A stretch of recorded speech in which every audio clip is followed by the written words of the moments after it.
10-এর 10। আসলে ফেরদৌস যদি যারা দর্শক ভক্ত তারা তো এই ভূখণ্ডেই বসবাস করে, তাই না? বাংলাদেশের যে ভূখণ্ডে সেই ভূখণ্ডেই বসবাস করে।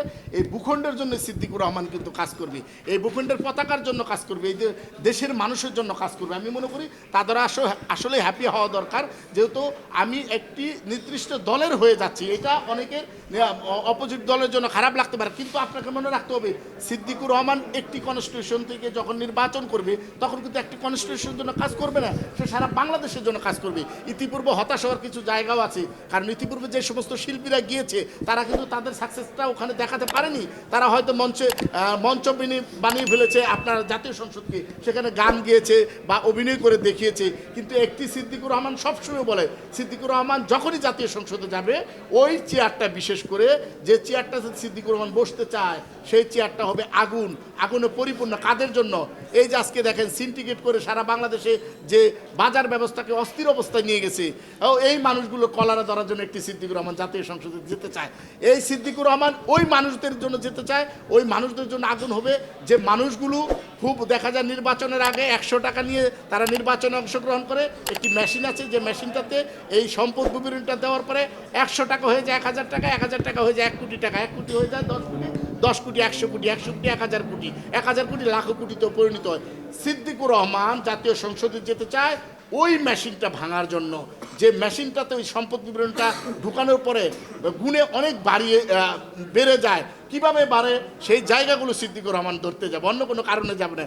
সিদ্দিকুর রহমান আগুন হিসাবে যাবে ওই সমস্ত মানুষের জন্য, এবং এটা প্রমাণ করলে বাংলাদেশের যে রাজনৈতিক সিস্টেম সেটাকেও একটু চেঞ্জ করার জন্য। কারণ দেখেন, একজন এমপি যদি মারা যায় তার সন্তান এমপি হয়, তার বউ এমপি হয়, তার ভাই এমপি হয়, না হলে পরে। আমার কথা হচ্ছে এমপির যোগ্যতা কি খালি ওই এমপিদের বাড়িতেই, অন্য কোনো জায়গায় কি যোগ্যতা নাই?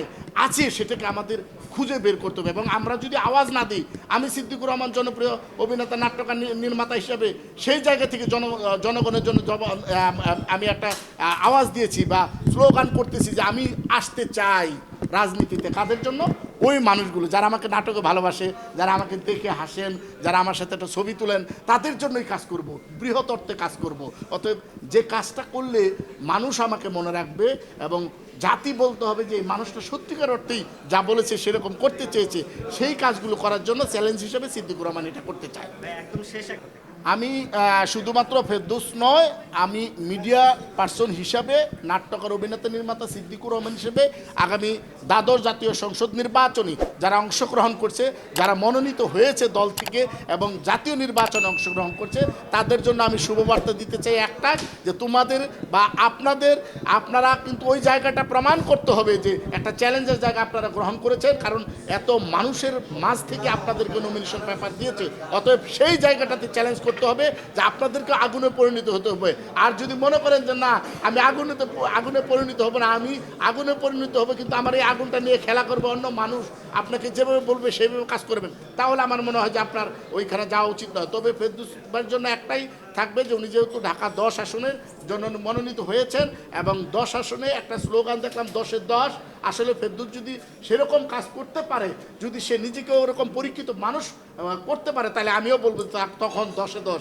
এখন 10-এ 10 বলতে চাই না, এখন বলতে চাই 10-এ নাম্বার ছাড়া যখন পাশ করবে, পাশ করার পরে যখন তার অ্যাক্টিভিটিসগুলো ভালো করবে এবং সত্যিকার অর্থে তখন প্রাউড ফিল করবো একটি সিদ্দিকুর রহমান যে আমার একজন প্রতিনিধি নতুন কিছু পেয়েছে, সেখানে গিয়েছে, অতএব সে ভালো করছে, তখন আমার শুভবার্তা থাকবে লটস অফ, প্রচুর পরিমাণে শুভবার্তা থাকবে, এখনও থাকবে।